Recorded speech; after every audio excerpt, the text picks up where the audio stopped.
Hello नमस्कार, मी भाविता तुमचे मनापासून खूप खूप स्वागत करीत आहे माझ्या ब्लॉगमध्ये। आज मी बनवणार वांग्याचं भरीत। ही रेसिपी साधी सोपी बनवायला पटकन अशी आहे। भाकरी बरोबर किंवा चपातीबरोबर तुम्ही खाऊ शकता।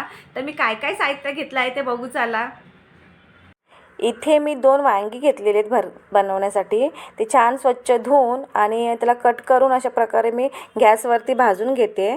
त्याच्या अगोदर इथे मी तेल लावून घेतलेलं आहे आणि त्याचबरोबर इथे मी बारीक चिरलेला कांदा, कोथिंबीर, बारीक चिरलेला टोमॅटो, जाडसर ठेचून घेतलेला लसूण, हिरवा पातीचा कांदा, कढीपत्ता आणि अशा प्रकारे मी वांगी भाजून घेतलेली आहेत। त्याला आता साल काढून ते स्मॅश करून घ्यायचं आहे। त्याचबरोबर मी गॅसवरती कढई ठेवलेली गरम करायला। आपली कढई गरम झालेली आहे, त्याच्यामध्ये तेल घालूया। आपलं तेल छान असं गरम झालं की त्याच्यामध्ये जिरं घालायचं आहे। थोडंसं जिरं छान फुललं गेलं की त्याच्यामध्ये आपल्याला ठेचून घेतलेलं लसूण पण घालायचं आहे। आम्ही लसूण इथे मी जाडसर असं ठेचून घेतलेला आहे। तो छानपैकी मस्त असं परतून घ्यायचा आहे तेलामध्ये, जेणेकरून लसूणचा उग्र वास निघून जाईल।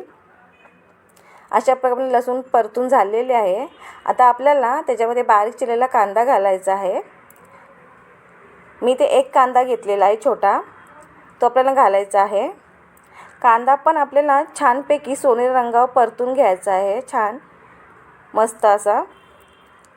जर तुम्हाला कांदा लवकर परतून घ्यायचा असेल तर त्याच्यामध्ये चवीपुरतं तुम्ही मीठ घालू शकता, जेणेकरून आपला कांदा लवकर शिजला जातो। आपला छान असा कांदा परतून झाला की त्याच्यामध्ये टोमॅटो आपल्याला घालायचा आहे।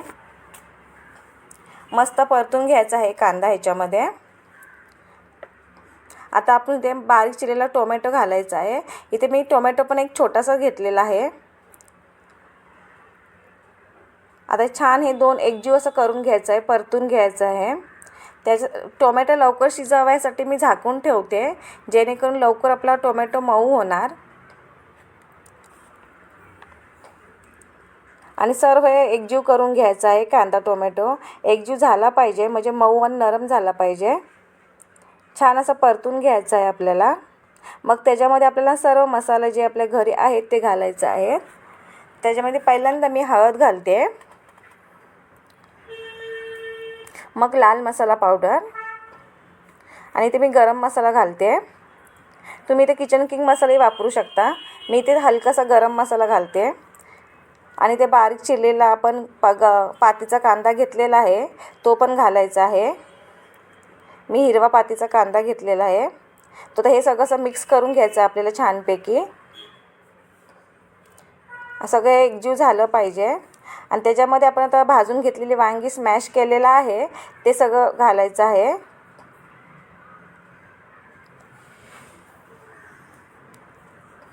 असं एकजीव झालं पाहिजे व्यवस्थित आणि सगळं असं म्हणजे नरम झालं पाहिजे। आता इथे मी स्मॅश करून घेतलेलं वांगं आहे ते घालते। हे बघा, वांगं असं मी साल काढून फक्त आतला गर घेतलेला आहे। हे सगळं आता एकजीव करायचं आपल्याला, छानपैकी असं एकजीव करून घ्यायचं आहे। मग त्याच्यामध्ये आपल्याला चवीपुरतं मीठ घालायचं आहे।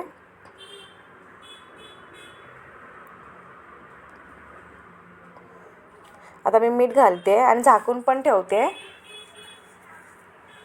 थोडं 2-3 मिनटं वाफवून घ्यायची, चांगली वाफ काढून घ्यायची। अशा प्रकारे मी झाकण काढलेलं आहे आणि आता ह्याच्यामध्ये मी चवीपुरतं मीठ घालते आणि चांगलं मिक्स करून घेऊया। अशा प्रकारे आपला वांग्याचा भरता तयार आहे।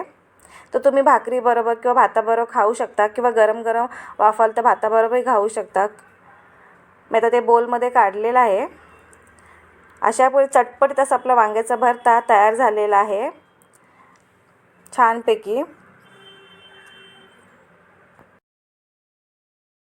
जर ही माझी रेसिपी आवडली असेल तर माझ्या व्हिडिओला लाईक करा, शेअर करा, कमेंट्स करा आणि सबस्क्राईब करा। तोपर्यंत आपण पुन्हा भेटूया नवीन व्हिडिओसोबत। तोपर्यंत आनंदी राहा, मस्त राहा आणि मेन म्हणजे खात राहा। बाय, धन्यवाद।